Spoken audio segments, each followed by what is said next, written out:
ओम हनुमते नमः। हनुमान जी भगवान श्री राम से लड़ने पहुंचे थे। यह सुनकर हर कोई आश्चर्य में पड़ सकता है, लेकिन यह सत्य है। इस घटना का जिक्र श्री राम कथा में मौजूद है। आपको यह सुनकर और भी आश्चर्य होगा कि जब भगवान श्री राम ने हनुमान जी से लड़ने पहुंचे, तो लड़ने से पूर्व भगवान श्री राम को ही सुमिरे और उनकी ही सौगंध भी खाई। यह घटना अपने आप में एक अनोखी घटना है और इसके बारे में बहुत कम ही लोग जानते हैं। तो चलिए आपको वह प्रकरण बताएं जब बजरंगबली को भगवान श्री राम से युद्ध करने के लिए जाना पड़ा था।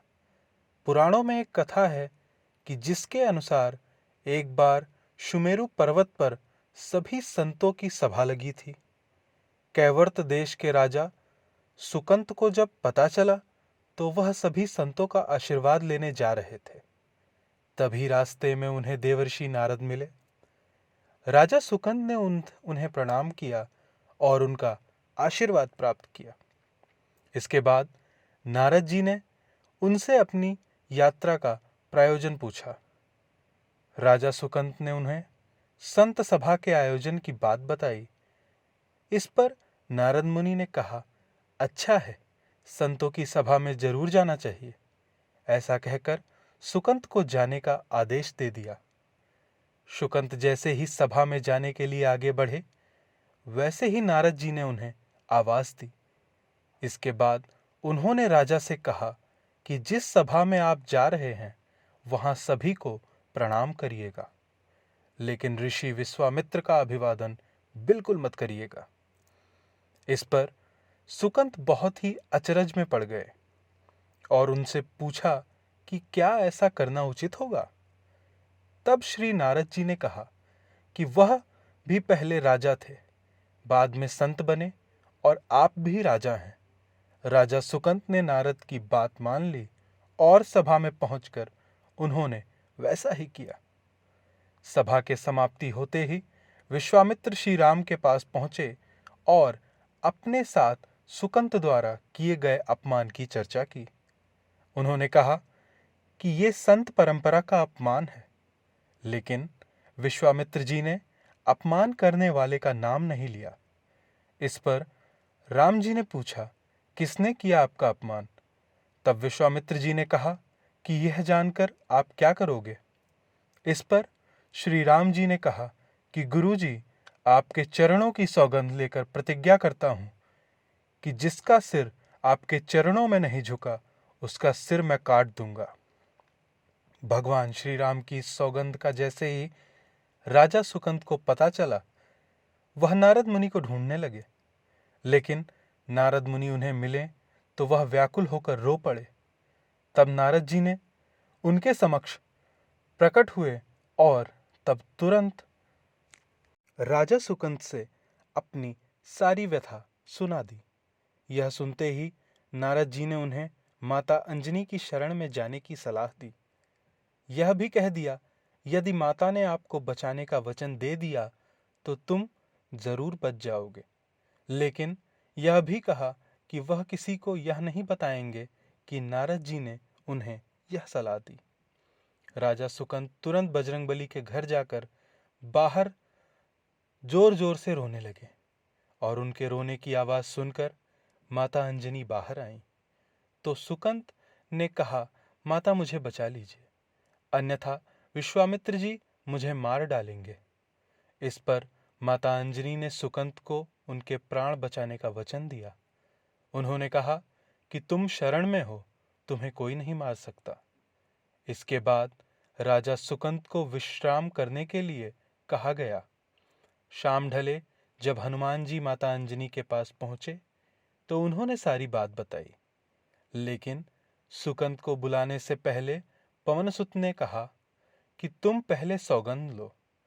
तब श्री हनुमान जी ने वह श्री राम के चरणों की सौगंध लेते हैं कि सुकंत के प्राणों की रक्षा करेंगे।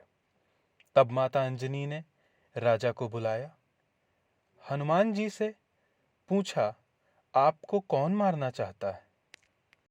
तब सुकंत ने बताया कि उन्हें मर्यादा पुरुषोत्तम श्री राम मारने वाले हैं।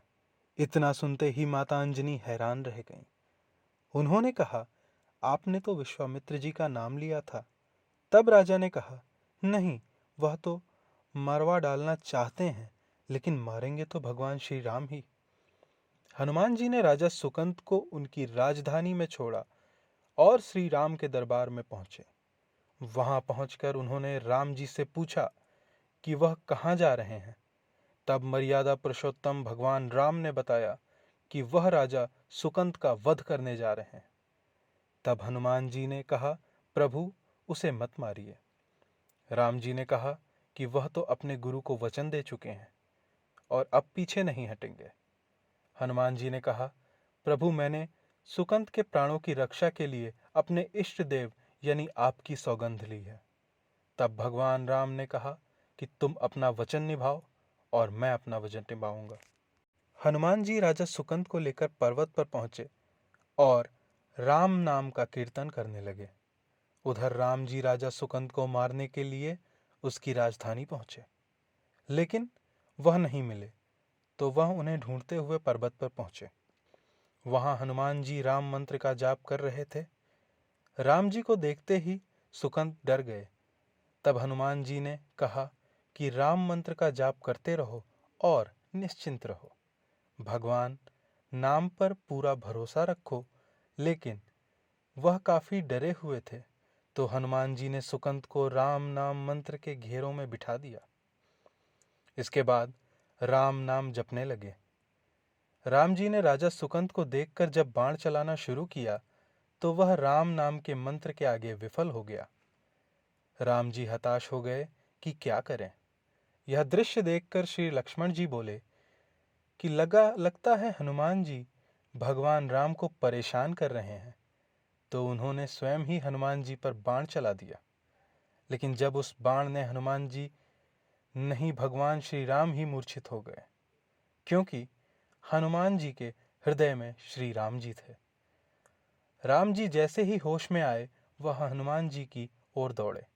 उन्होंने देखा कि उनकी छाती से रक्त बह रहा है। वह हनुमान जी का दर्द नहीं देख पा रहे थे। वह बार बार उनकी छाती पर हाथ रखते और आंखें बंद कर लेते। पवनसुत को होश आया तो उन्होंने देखा कि राम जी आंखें बंद करके हनुमान जी के छाती पर बार बार अपना हाथ रख रहे थे। और इसी मौके पर पवनसुत ने सुकंत को पीछे से निकाला और उसे अपनी गोद में बिठा लिया। तभी राम ने फिर से हनुमान जी के माथे पर हाथ फेरा, लेकिन इस बार वहां पवनसुत की जगह राजा सुकंत थे। राम जी मुस्कुराए और हनुमान जी बोल उठे कि हे नाथ, अब तो आपने इसके सर पर हाथ रख दिया, अब आप इसकी रक्षा स्वयं करें।